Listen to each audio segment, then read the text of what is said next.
कैसे हैं मेरे प्रिय विद्यार्थी? आप सब मज़े में हैं ना? अब कल हमने पढ़ा था दयालु शिकारी चित्रपाठ, जिसकी विस्तृत कहानी मैंने आप सबको बताई थी। तो आज इस वीडियो में हम अब इस कहानी के अभ्यास की चर्चा करेंगे। तो अभ्यास में पहला प्रश्न है कि चित्र का अवलोकन करके प्रश्नों के उत्तर दीजिए। पहला प्रश्न है, इस चित्रपाठ में किस पशु की बात है? तो इसका उत्तर होगा कि इस चित्रपाठ में हिरण की बात है।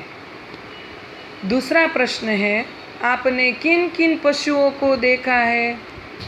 बच्चों, आपके घर के आसपास कई पशु होंगे, तो आपने जिन जिन पशुओं को आज तक देखा है उन सब पशुओं की सूची आपको दूसरे प्रश्न के उत्तर में लिखनी है। तीसरा प्रश्न है, जंगल में कौन कौन से जानवर देखने को मिलते हैं? जंगल में हम कह सकते हैं कि हाथी, खरगोश, शेर, फिर हिरण, ऐसे चीता, फिर ऊंट, ऐसे कई प्राणी हैं, पशु हैं जो हमें जंगल में देखने को मिलते हैं।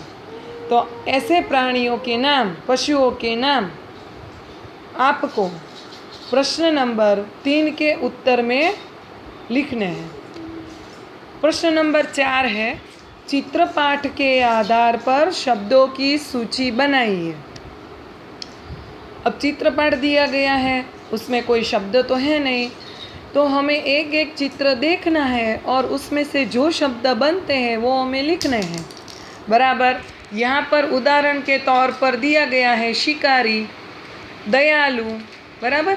तो उसके अलावा हम लिख सकते हैं जंगल, हिरण, शावक, सुंदर, अस्पताल, इलाज, दया आदि ऐसे कई शब्द हम लिख सकते हैं। अब 5वां प्रश्न है, चित्रपाठ के आधार पर चुने गए शब्दों को लेकर वाक्य बनाइए। जो शब्द मैंने बोले, शिकारी, दयालु तो यहाँ दिया गया है, पर उसके अलावा मैंने कौन कौन से शब्द बोले? जंगल, हिरण, शावक, सुंदर, अस्पताल, इलाज, दया, इन सब शब्दों पर से आपको वाक्य बनाने हैं। उदाहरण के तौर पर हम देख सकते हैं, यहाँ चित्रपाठ में शिकारी, दयालु शब्द है, तो उदाहरण के तौर पर दिया गया कि एक दयालु शिकारी था। उस प्रकार अगर हम जंगल शब्द लें तो जंगल पर से क्या वाक्य बनेगा? एक घना जंगल था। फिर हिरण पर से क्या वाक्य बन सकता है? उस जंगल में, अथवा तो जंगल में एक सुंदर हिरण रहता था। उसके बाद शावक, तो हिरण ने एक शावक को जन्म दिया था। इस प्रकार आगे के शब्दों के वाक्य आपको खुद बनाने हैं, प्रयत्न करना है। उसके बाद दूसरा प्रश्न आता है, चित्रों के आधार पर निम्नलिखित जैसे प्रश्न पूछकर दयालु शिकारी की कहानी बनाइए। उदाहरण के तौर पर यहाँ आपको 8 प्रश्न दिए गए हैं। हम एक एक प्रश्न के उत्तर लेते जाएंगे, जिससे ये पूरी कहानी बन जाएगी। बराबर है? तो चलो पहला प्रश्न लेते हैं। पहले चित्र में हिरनी क्या कर रही है? तो पहले चित्र में हिरनी जंगल में टहल रही है और घास खा रही है। दूसरा प्रश्न, हिरनी जंगल में क्या क्या खाती होगी? तो हिरनी जंगल में घास, पत्ते आदि चीज़ें खाती होगी। हिरनी दिखने में कैसी है? हिरनी दिखने में बहुत सुंदर और उसका रंग सुनहरा है। शिकारी हिरनी का शिकार क्यों करना चाहता था? चौथा प्रश्न। तो शिकारी हिरनी का शिकार उसके चमड़े के लिए करना चाहता था। पांचवा प्रश्न। गोली मारने के बाद शिकारी ने क्या किया? उत्तर। गोली मारने के बाद शिकारी हिरनी के पास गया। छठवां प्रश्न। हिरनी के समीप जाकर शिकारी ने क्या देखा? हिरनी के समीप जाकर शिकारी ने देखा कि हिरनी के पाँव में गोली लगी है और वह घायल हो गई है। शिकारी हिरनी को कहाँ ले गया? क्यों? सातवां प्रश्न है, उसका उत्तर ऐसा होगा, शिकारी हिरनी को अस्पताल ले गया इलाज करवाने के लिए। आठवां प्रश्न। शिकारी ने हिरनी के साथ कैसा व्यवहार किया? क्यों? तो उसका उत्तर होगा, शिकारी ने हिरनी के साथ मानवता का, दया का व्यवहार किया, क्योंकि उसने एक छोटे बच्चे को माने शावक को जन्म दिया था। इस प्रकार जैसे जैसे हम इन 8 प्रश्नों के उत्तर देंगे उसी प्रकार यहाँ पूरी कहानी बन जाएगी। तो आपको इन सारे प्रश्नों के उत्तर लिखने हैं। इसके बाद तीसरा प्रश्न है, वर्ण के आधार पर अधिक से अधिक शब्द बनाइए।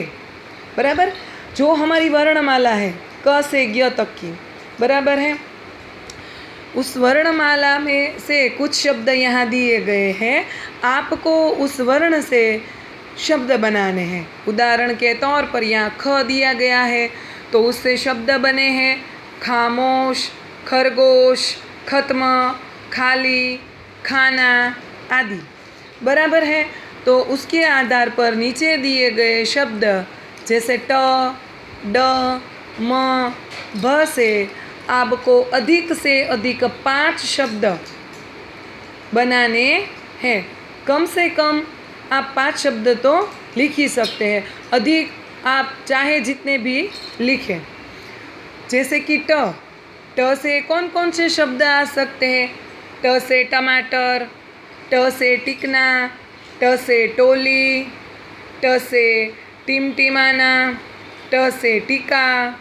बराबर, इस प्रकार ट से कई सारे शब्द बन सकते हैं। उसी प्रकार ड लेते हैं। ड वर्ण से ड से डलिया। डलिया का अर्थ क्या होगा बच्चों? डलिया माने बास्केट, जिसे इंग्लिश में हम बास्केट कहते हैं और गुजराती में उसे टोपली कहते हैं। उसे डलिया कहा जाता है हिंदी में। फिर डंडा, डाकिया, ड से डाकघर, ड से डकैत, ड से डरना, ड से डमरू, ड से डग, ऐसे ड से कई शब्द बन सकते हैं। उसी प्रकार आगे का शब्द है म, तो म से भी कई शब्द बन सकते हैं, जैसे कि म से मिर्ची, म से माता, म से मटर, म से मोमबत्ती, म से मछली, म से मगर, ऐसे कई शब्द बन सकते हैं। फिर है भ, तो भ से भौंकना, भ से भूलना, भ से भला, भ से भुगतान, भ से भौंरा, भ से भागना, भ से भरना, भ से भ्रमण, भ्रमण करना माने घूमना, भ्रमण। इस प्रकार आपको कम से कम 5 शब्द लिखने और ज़्यादा आपको जितने आए उतने लिखना। यहाँ हमारा जो अभ्यास है वो पूर्ण होता है, उसकी चर्चा मैंने यहाँ कर दी है, आप अपनी नोट में लिख लीजिएगा। बराबर है, आगे के वीडियो में हम स्वाध्याय की चर्चा करेंगे। तब तक के लिए बाय बाय। घर पर रहिए, सुरक्षित रहिए।